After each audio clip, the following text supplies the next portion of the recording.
x86 machine.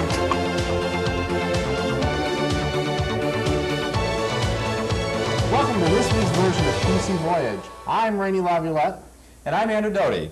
This week, we have Bob Clements with PC Voyage News, Tim Hamlet with Question and Answers, and James Dilks with Bits and PCs. If you're using an IBM or compatible personal computer, then what's inside your computer is very important. This week, we have Paul Saulnier from Intel Corp to explain for us what having Intel inside really means. Hello, Paul. Hello. Every personal computer today is designed around the microprocessor, specifically the Intel microprocessor. Can you explain what the microprocessor is and what it does? Now, the microprocessor is the heart of every computer system. It performs numerical processing like additions and subtractions, as well as logical operations and timing functions. The microprocessor operations are controlled by instructions called a program that is stored in memory. Data is also kept in memory along with the program, and the CPU actually fetches program as well as data from memory, executes one instruction at a time, takes the modified data, translates it to the output ports of the microprocessor. You know, we've all gone through the Intel life cycle, the 8088 to the 8086, to the 8286, 8386, and now the 8486. What makes these processors different? In 1978, Intel introduced the 8086 16-bit microprocessor. While many individuals were designing applications for the 8086, Intel introduced the 8088, which is the 8-bit version of the 8086. In 1981, IBM chose the 8088 to power its new personal computer line, and that was the beginning of the x86 architecture personal computing standard. A few years later, Intel introduced the 8286 that had enhanced features like memory management for larger programs. In 1985, Intel introduced the 8386 32-bit architecture with multitasking for a lot of Windows-based applications. 1989, Intel introduced the 8486, which had enhanced features like integrated cache memory, along with math coprocessor all on chip. The latest addition to the 486 is the 486DX2, which employs clock doubling technology. The way clock doubling technology works is the internal components of the 486, the CPU, the math coprocessor, the cache control, and cache static RAM operate at twice the input clock rate. So the internal components would operate approximately 50 megahertz, and the interface to the system bus would operate approximately 25 megahertz. With each generation jump from 286 to 386 to 486, you get an approximate 2x performance increase with your applications. Paul, desktop systems are being shipped with 386SX and DX and 486SX and DX. What's the difference between the SX and the DX chip? The 386SX is the cost-reduced version of the 386DX. It has a 32-bit internal architecture and has a 16-bit external data bus, compared to the 386DX has 32-bit internal architecture and a 32-bit external data bus. The 486SX is very similar to the 486DX, has the same internal CPU core, the same cache controller, cache static RAM, 32-bit architecture, except it does not have a math coprocessor on board. Is there any difference if you have a piece of software that requires a 386, if you have a 386SX or you have a 386DX? All 32-bit software will run on either an SX or a DX, just that the performance levels will vary with each.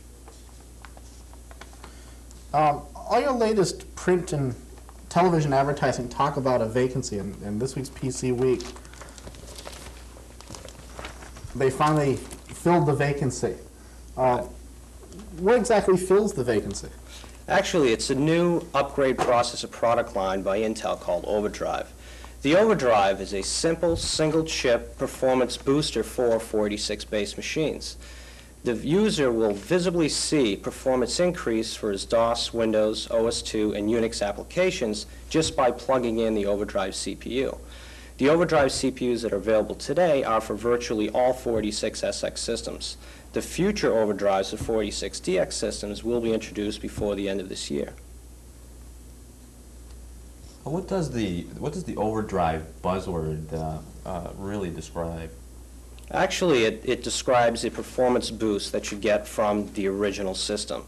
So it employs the same clock doubling technology as DX2, so you essentially double the CPU performance of your system, which translates to a 30 to 70% performance increase on applications. We hear a lot about the 8586, aka the P5. What will this chip offer us for speed and capabilities? The Intel next generation processor, internally called a P5, which will be introduced later on this year, employs what is called superscalar technology. Unlike 486, the superscalar technology of the P5 can execute multiple instructions per second, as opposed to the 486 can only execute one instruction at a time. The P5 capability enhancements are geared towards the fault-tolerant area of computing for non-stop computing. Also, reliability for data integrity, and it also has expanded multiprocessing support. One thing that will not change with the P5 is the compatibility with all 386 and 486 based applications and operating systems. Beyond the P5, what can we expect from Intel? As operating systems and applications require more and more CPU horsepower, Intel is spending up to $2 billion to ensure future generations of the x86 architecture. So you'll see a lot more Intel architecture generations in the years to come. Go ahead. Go ahead. Let me think here for a second. Caught off guard here. What other uses do Intel chips serve in industry, other than just being the main processor for the computers that we all know? We also sell a line of embedded controllers used for a lot of embedded controller applications like computerized home appliances or a lot of LAN router engine type devices. And we also have a line of microprocessors, and now we added a line of upgrade microprocessors for existing systems called Overdrive. It should also be said that Intel isn't only a chip manufacturer. They also make some components such as motherboard, or not motherboards, but cards and enhancements as well, right? Yes, we have what is called a retail channel operation at Intel that sells PC add-in products. The main strategy behind retail channel operation is to make the assembling of LANs and computer systems easier for the end user. So they're going to be selling the upgrade components for the PCs, as well as the LAN cards and softwares for the PCs. You mentioned software. What software products does Intel offer? We only think of them as selling chips. We sell various, what we call LAN Protect and also LAN analyzers through the retail channel operation. So it's mainly geared towards the LAN arena. Well, Lee, we'd like to take this opportunity to thank Paul for coming in from Intel. Quite a little trip to pay us a visit. All right, thanks, Paul. Thank you. You know, personally, I think we should keep the plant and get rid of Chip, but I don't know how Keith would take to that. Actually, I imagine the tree over here is faster than poor Chip. Probably more reliable, too. Yeah, I'll bet. Speaking of Chip, after Chip brings us the trivia question, Bob Clements will be on hand with the PC Voyage News.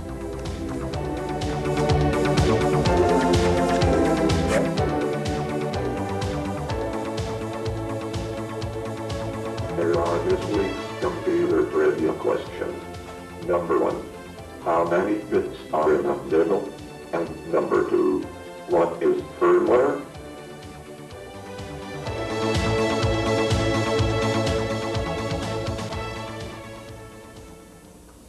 Welcome back. You know, the question about nibbles and bits reminds me of dog food. I'm sure my dog is at home right now starving, running at the TV going, I don't know, you know, he's probably looking at that like, oh boy, Rainy's bringing me home dinner. and you know, just think after the show's done, we can nibble and bit on this. Thanks, Glenn. Oh, brother. And now here's Tim Hamlet with questions and answers. Would you like the Butterfinger, Tim? No, thank you. I'm not hungry. How you doing, guys? This week I have two questions that are related to the same subject, namely printers. Printers may seem like the least important part of your system, but if you're in a business where you have to produce documents, and most businesses do, then the quality of your documents could mean the difference between landing or losing that big client. The first question is about fonts. Fonts appear on every printed page you produce. And until you print them, they are not, contrary to some people's thinking, something that you can hold. I heard a story where one person received a package of fonts in the mail and actually expected the fonts to fall out of the package when they opened it. Okay, now down to the nitty-gritty. A font is a set of characters that have the same typeface, style, stroke weight, and point size. These 4 criteria determine the font. Now let me explain these criteria. Typeface is a specific name design of a set of printed characters, such as Helvetica, or Times Roman, or Courier.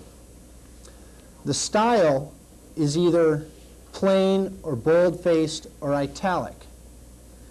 The stroke weight of a font is the thickness or width of the lines in the character. Usual choices are light, medium, and bold. The point size in typesetting terms is 1/72nd of an inch, but this does not tell you the size of the printed letter, but the size of the metal blocks that were originally used for typesetting. And here we have an example of different point sizes. Now, this page, which has been taken out of Barron's Dictionary of Computer Terms, has been blown up quite a bit for our purposes, but you can see the difference between a 24 point and an 18 point, and the usual easiest to read point is a 10 point, which is down here. And you can even get smaller than that. I've seen some down to 2 and 3 point. Okay, if any of these criteria are changed, you have a different font. And you can obtain fonts in several different ways. Some printers come with fonts already built into them, as do most word processor and desktop publishing packages. Or you can purchase separate font software that can be used with your word processor or desktop publisher. The next question I have tonight deals with laser printers. Okay, laser printers are very popular today. They produce a crisp, clear, sharp image that will rival most printer companies. Okay, but the funny thing is that not a lot of people know how the printers actually work. There are several steps that are involved in making a printed page in a laser printer. Okay, during your printing, this drum right here is the one where the image is produced. And this drum is constantly rotating during the printing, making several complete rotations per printed page. Before forming the image, the remaining toner from the previous rotation of the drum is cleaned off by this rubber cleaning blade here. After the drum has been cleaned, it must be conditioned. This conditioning process consists of the application of a uniform negative charge on the entire surface of the drum. The next step is the writing. At this stage, a laser beam is used to create a latent electrostatic image on pre-selected areas of this photosensitive drum. This image is later developed into the visible image.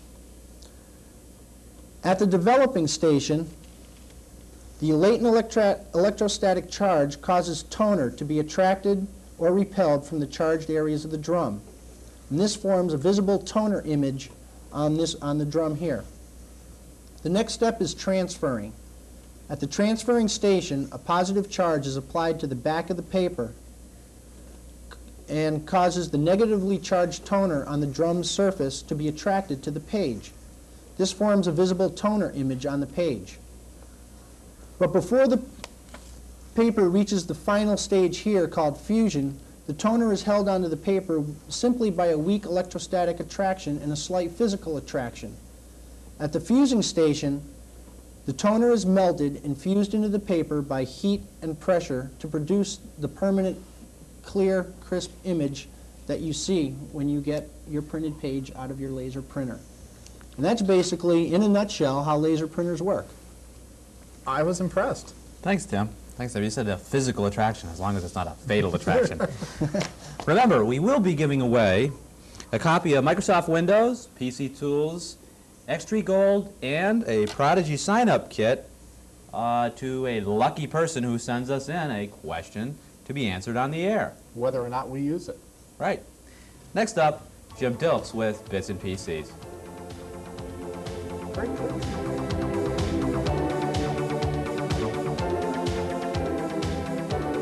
Here are this week's computer trivia answers. Number 1. A nibble is 4 bits. 2 nibbles make a byte. And number 2. Firmware is software stored permanently in RAM or read-only memory.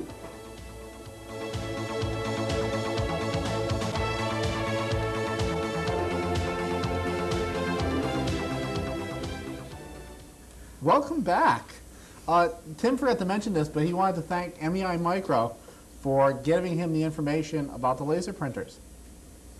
And next up, as I promised, Jim Dilks with Bits and PCs. Hi, Hello, Jim. Andy and Rainey. This evening we're going to be discussing the X-Copy. Like last week, I've generated a little batch file here to do the demonstrations with, and we'll get it going.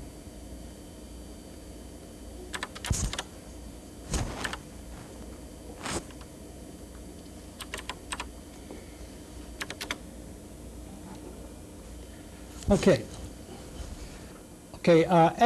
X-Copy has these switches in it that allow you to copy just specific files by setting the switches. The first one is the /A, copy source file that have their archive bit set.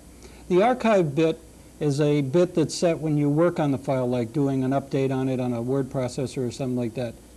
The next one allows you to copy a file, a source file, copy a source file modified on or after a specific date.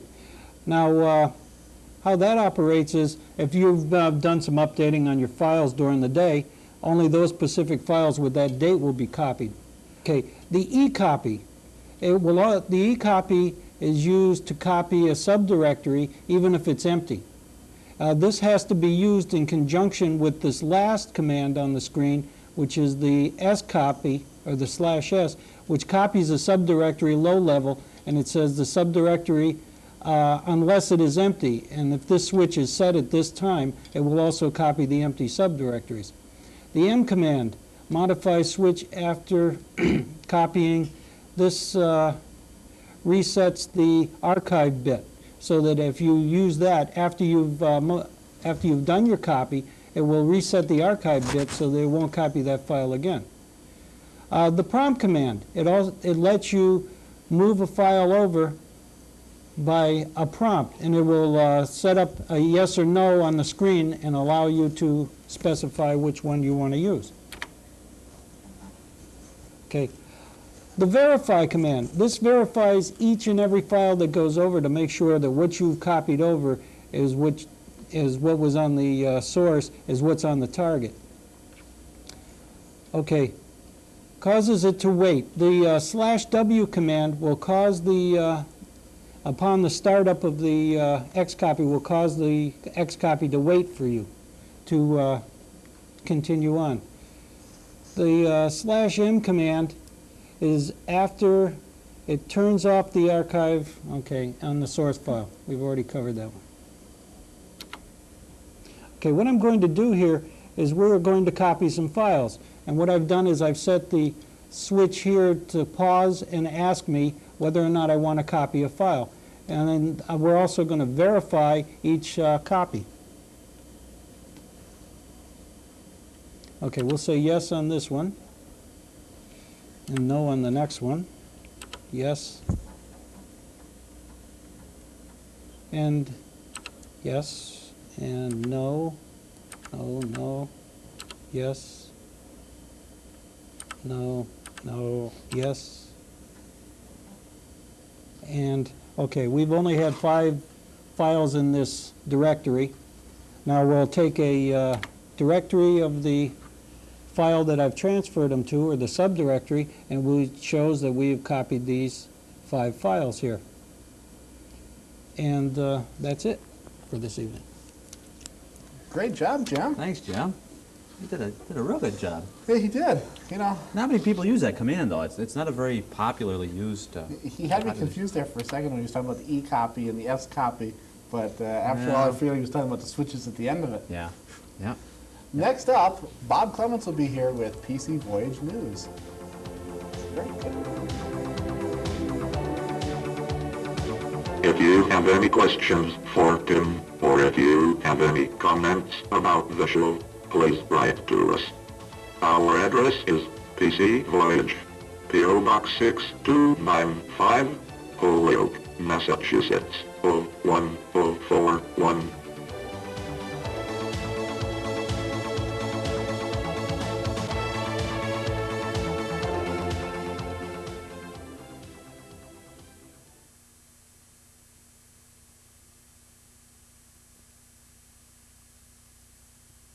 A friend of mine made a copy of this game that she just got. Want to try it out? Sure.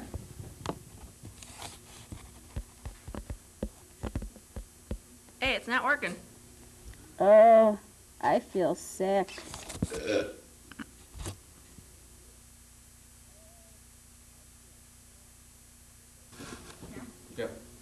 Okay, who's next? We are. Hello, Candy. How are you doing today? Not so good. What's wrong? My hard drive hurts. My programs are all messed up. I have a headache. When did this all start? Today, What did you do today? well, Sabrina got a copy of a new game from her friend and she tried it out. Did you start feeling sick before or after you tried out the game? After, why? Sabrina, what Candy has is a virus. It's serious, but it can be removed. I suggest that you don't borrow another disc from another friend because there's a big chance that it can be contaminated. But however, if you do borrow another disc from a friend, do a virus check before you use it, okay? Okay, thank you, Dr. Chris. Welcome. Come on, Candy, we'll schedule your appointment.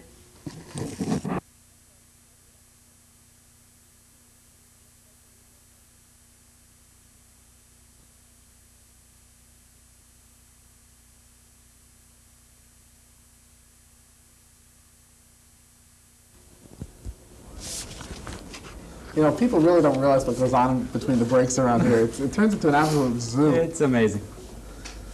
Next up, Bob Clements with PC Voyage News. Hi, Bob. Thank you, Andy and Rainey. Tandy has opened the first European branch of its Computer City Supercenter chain. The store is located in Glostrup, Denmark, a suburb of Copenhagen. It features 20,000 square feet of floor space and carries products from a wide range of hardware makers and software publishers, including IBM, Apple Computer, Compaq Computer, and Hewlett-Packard. Tandy says it plans to open additional stores in Sweden and Norway over the next few months. It currently runs Computer City Supercenter outlets in 11 U.S. locations. Hewlett-Packard is offering the HP Vectra 38625N, the most powerful model in its line of network-ready PCs. The system features an Intel 25 MHz 386SX microprocessor, 4 megabytes of memory, expandable to 16, and 16 kilobytes cache, and 2 open ISA-type slots. A selection of hard disks with capacities from 52 megabytes to 240 megabytes are available. DOS 5, Windows 3.1, and a mouse are included. System prices begin at $1,149. Network Computing says it has established a test lab on the Stanford University campus. The lab is the magazine's 4th such facility. It will be used to test a variety of network operating systems, wide area network technologies, and individual applications. The lab is a partnership between Network Computing and the university's Network and Communications Systems Department, which operates and maintains Stanford's 10,000 connected computers. Network Computing employees will staff the facility. The Acer Group has created an integrated computer system for all users and uses. The first product of its kind, the Personal Activity Center, combines multiple computer and consumer electronics features into a single integrated unit. It's designed to meet its users' office productivity, communications, education, and entertainment needs. Acer says the system's street price should range between $2,295 and $2,695. The Personal Activity Center combines a telephone, an answering machine, a modem, a fax system, AM/FM stereo capabilities, an 8-channel mixer, and a CD-ROM drive with a wide array of CD-ROM-based applications, online tutorials, and reference guides. The system's hardware includes a 20 megahertz 386SX microprocessor, 4 megs of memory, and 130 megabyte hard disk. A built-in alarm clock is also provided. A rear panel offers an RJ11 phone jack, a coaxial antenna jack, and a MIDI joystick port. It also provides standard parallel serial interfaces, a speakerphone with condenser microphone is included as well. The system's software consists of DOS 5.0, Windows 3.0, and multimedia extensions. Applications include Microsoft Works for Windows, Multimedia Edition, Microsoft Bookshelf, Microsoft Entertainment Package, and WinFax. The Acer Group plans for the system include full motion video, still imaging, and all digital sound. The Personal Activity Center truly provides an ideal standards-based solution for people who want to maximize the benefits that can be derived from today's computer and consumer electronics features, and who want to reduce the clutter and cost of buying all of these devices separately, says Fred Kyramigian, Acer's Research and Development Vice President. The Acer Group is headquartered in San Jose, California. Portions of the above, courtesy of Prodigy Services Company. That's all. Lenny and Andy. Thanks, Bob. Thanks, Bob. You know, Randy, have you noticed every now and then your hard drive becomes a little slow and a little, you know, it just seems to have a problem finding things. And It sounds a little loud and clunky sometimes. a little loud and clunky. The reason for this might be you could stand to optimize the disk. Make things all neat and tidy and orderly so that when the system goes out, tries to get something, it can find it entirely instead of having to search all over the hard disk for it. Using a disk optimizer such as PC Tools Compress or Norton Utilities will straighten out that hard disk problem and hopefully make things run a little faster and a little quieter. Have a good week. I'm Andrew Doty. I'm Rainey Laviolette. For Jim Dilks, Tim Hamlet, and Bob Clements, this is PC Voyage. We'll see you next week.